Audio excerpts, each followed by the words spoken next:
Municipal Code and Karnal district. Today I would like to give a seminar about communication skills. Communication skills. Anyone, what is communication? Tell me.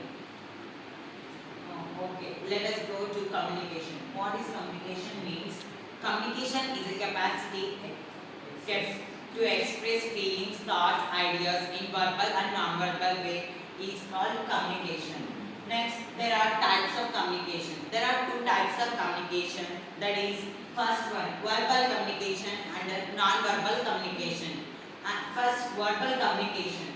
Verbal communication is nothing but the communication that takes place through oral and written is called oral communication.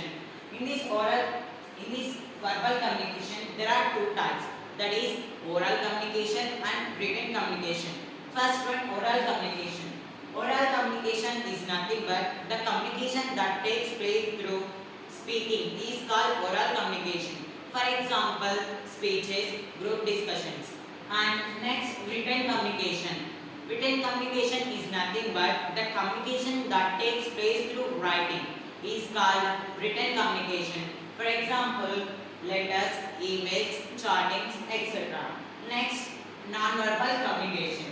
Non-verbal communication is nothing but the communication that takes place through body languages, signals, gestures. First one, body languages. Body languages means the communication that takes place through the body movements is called body language.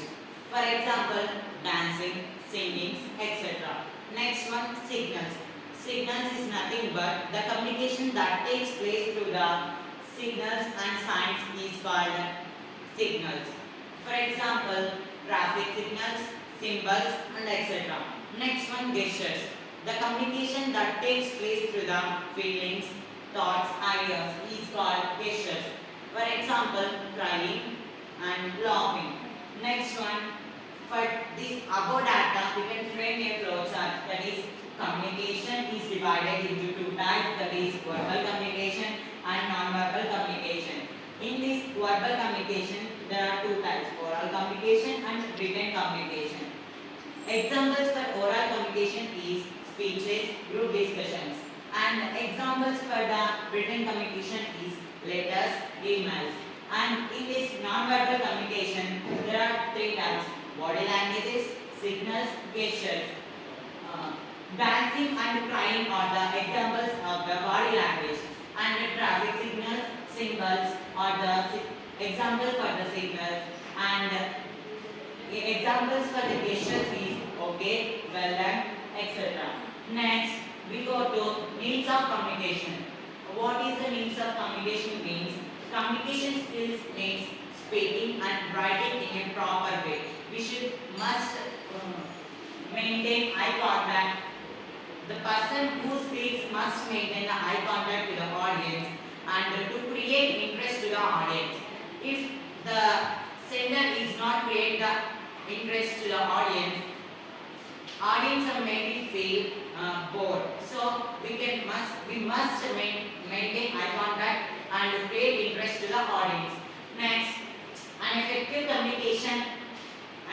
communication should be able to use words in different styles, and that is making easy to read the concept and message and communication message to ideas to the readers. Next, good reading, writing, speaking and listening skills are responsible for essential for effective communication. Next, importance of communication. Information. First one, information. Communication shares information which is fact to the others. Next, influence. Communication can influence or change the mindset of the persons either directly or indirectly. For example, Nick gives many motivational speeches. That motivational speeches change the mindset of the person who listen the speech and expressing feelings. Through communication, we can express our feelings. It is the healthy way to express our feelings. Next topic, elements of communication. There are 5 elements of communication. That is, they are sender, medium, message, receiver, feedback. Now what is sender? Sender is nothing but the person who send the information is called sender. Next one, medium. Medium is nothing but the proper channel to send the information is called medium. Next one, message. The information given by the sender is called message. Next one, receiver.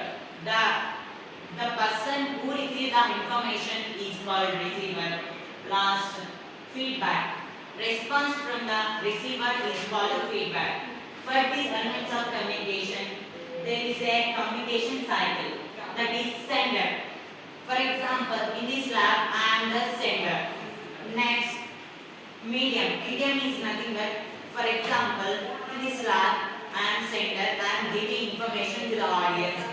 The gap between the audience and sender is called the medium. Next, message.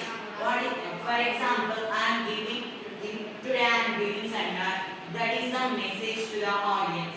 And next one, receiver. Receiver is nothing but the audience. And feedback. The response from the receivers or audience is called the feedback. Next one. Thank you for giving this wonderful opportunity. Thank you.